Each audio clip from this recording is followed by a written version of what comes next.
आजकल गोदी मीडिया की बहुत ही हालत ख़राब हो चुका है, क्योंकि अब उनको कोई न न्यूज़ देने वाला है, न उनकी बात कोई सुनने वाला है, न उनको कोई बात सुनाने वाला है। क्योंकि बहुत दिनों से लोग परेशान थे, कोई गोदी मीडिया कह के परेशान था, कोई कुछ भी कह के परेशान था, और अलग अलग पत्रकार तो अलग अलग इसका नाम रख चुके थे। लेकिन यह फिर भी मीडिया सुधरने वाला नहीं था, ये एंकर भी सुधरने वाले नहीं थे। अब जब ये नहीं सुधर रहे थे तो एक इंडिया ने समाधान खोज लिया। हाँ, आजकल इंडिया का जब नाम आया तो मैं बता देना चाहता हूँ कि आजकल भारत और इंडिया चल रहा है। कुछ लोगों को इंडिया नाम से अब नफरत होने लगा है, क्योंकि 9 साल पहले और 9 साल पहले के कार्यकाल में वो तमाम इंडिया के नाम से कार्यक्रम चलाते थे कि इंडिया, डिजिटल इंडिया और पता नहीं क्या क्या इंडिया, तमाम कार्यक्रम चलाए, तब उनको अच्छा लगता था। लेकिन जैसे ही विपक्ष अपना नाम इंडिया रख लिया, तब उनको वही इंडिया नाम अंग्रेज़ों का गुलामी होने लगा। लेकिन मैं आपको बता दूं कि जो संविधान पढ़ने वाले लोग हैं, जिनको पता है कि इंडिया नाम इस देश का क्यों रखा गया है। बाबा साहेब भीमराव अंबेडकर ने जब इस देश का नाम अंग्रेजी में इंडिया रखा तो इसके पीछे सारा कारण है। भारत, इस देश का नाम हिंदी में भारत रखा गया, इसके पीछे भी बहुत बड़ा कारण है। दोनों कारण आप इंटरनेट पर खोज करके जान सकते हैं। मैं उसको बताने में समय नुकसान नहीं करना चाहता हूं, क्योंकि आज का जो मुद्दा है और आज का जो विषय है गोदी मीडिया पर ही है। जी हाँ, गोदी मीडिया क्यों परेशान है और पानी पी पी करके क्यों एक दूसरे को कोस रहा है, आज मैं इसी पर चर्चा करने वाला हूँ। नमस्कार, मैं सुशील कुमार और आप देखना शुरू कर चुके हैं टाइम्स ऑफ गाजीपुर। चैनल में नए हैं तो चैनल को सब्सक्राइब कर लीजिए, और वीडियो अच्छा लगेगा तो लाइक शेयर भी कर दीजिएगा। कि आज गोदी मीडिया क्यों परेशान हो चुकी है। जी हाँ, आपने सही सुना है। न्यूज़ भले ही हमारे न्यूज़ थोड़ा सा लेट आता है, लेकिन आप तो सुन चुके होंगे, लेकिन मैं फिर भी बता देना चाहता हूँ कि फिर भी आप सुनिए और शेयर, ज़्यादा से ज़्यादा शेयर भी कीजिए। मैं एक कथा से जोड़ना चाहूँगा।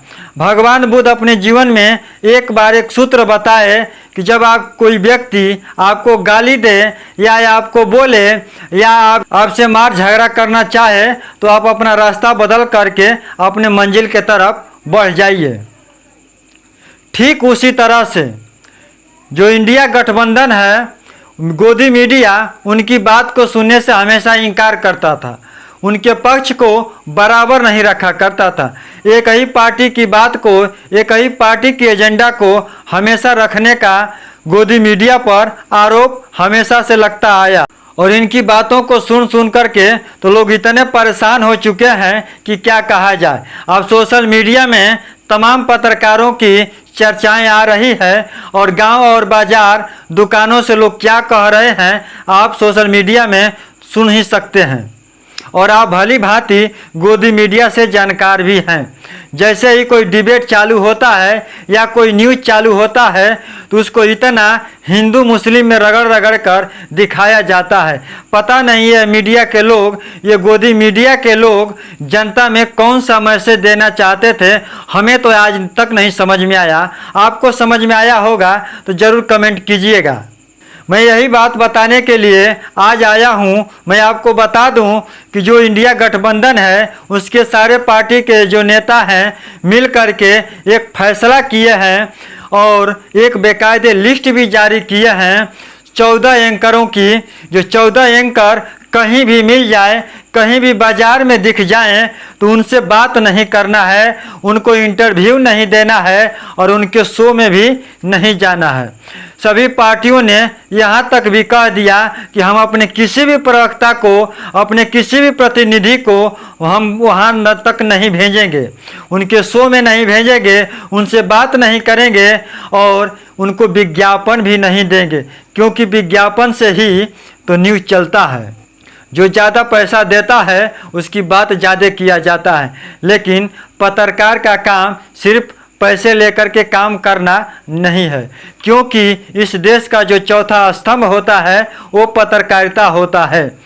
पत्रकार भी इस देश की समस्या को नहीं सुनेंगे, देश के सामने, आम जनता के सामने देश की समस्या को नहीं रखेंगे, आम जनता की बात को सही से देश के सामने नहीं रखेंगे, नेताओं के सामने नहीं रखेंगे, प्रशासन के सामने नहीं रखेंगे, तो फिर इनकी बात को कौन सुनेगा। एंकरों का जो नाम आया है इन पर यही आरोप लगा है। मैं एक पत्रकार जी हैं, उनकी मैं बात को जरूर सुनाता हूं, जरा उनको सुन लीजिए, क्योंकि इस बात को सुनते ही उनको कितना मिर्ची लगा है और कितना अनाप शनाप इंडिया गठबंधन के बारे में बोल रहे हैं। जरा सुन करके आप भी विचार कीजिएगा। गठबंधन अपने लिए एक ऐसा मीडिया बनाना चाहता है जो वही सवाल पूछे और वही बात कहे जो इस गठबंधन के विपक्षी दल सुनना चाहते हैं। आज इंडिया गठबंधन के सभी 28 दलों ने सर्वसम्मति से, तो ये आपने सुन लिया कि इनके अंदर किस तरह का भाव भरा है, और रात दिन तो आप टीवी पर इनकी बातों को तो सुनते ही हैं कि क्या अनाप शनाप बोले जाते हैं, और झूठ तो इतना परोसते हैं कि इनकी बातें सच लगने लगता है। और इनको यह भी भरोसा है कि मैं जो कह रहा हूँ वही सत्य है, बाकी सुनने वाली जनता तो मूर्ख है। जनता भी जान चुकी है कि यह गोदी मीडिया की बस की अब कोई बात नहीं है, क्योंकि यह मुद्दा को उठाने में अब किसी न किसी से डर रही है। कौन से लोगों से डर रही है ये तो पता नहीं है, लेकिन आने वाले समय में आप खुद ही जान जाएंगे। लेकिन मैं एक और बात बता दूं कि अभी फिलहाल 7-8 दिनों से जवान पिक्चर जो शाहरुख खान का आया है वो पूरे भारत में धमाल मचा के रख दिया है। बच्चा बच्चा से लेकर के बूढ़े जवान तक ये सभी लोगों से पूछ रहे हैं कि क्या आपने जवान पिक्चर को देखा है या नहीं देखा है। नहीं देखे हैं तो एक बार जरूर देखिएगा, क्योंकि जो जवान पिक्चर है 9 सालों में जो गोदी मीडिया ने जो काम नहीं कर पाया और जो मुद्दों को नहीं दिखा पाया, वो 7-8 दिनों में ही पूरे भारत की जनता के अंदर जवान पिक्चर ने अपनी समस्या और समाधान सब कुछ रख दिया है। बाकी आप खुद समझदार हैं, अब क्या चर्चा पर चर्चा आप करते हैं। आपको जो भी बात समझ में आती है कमेंट बॉक्स में अपनी राय जरूर दीजिएगा। फिर आज अभी के लिए इतना ही। नमस्कार, जय भारत।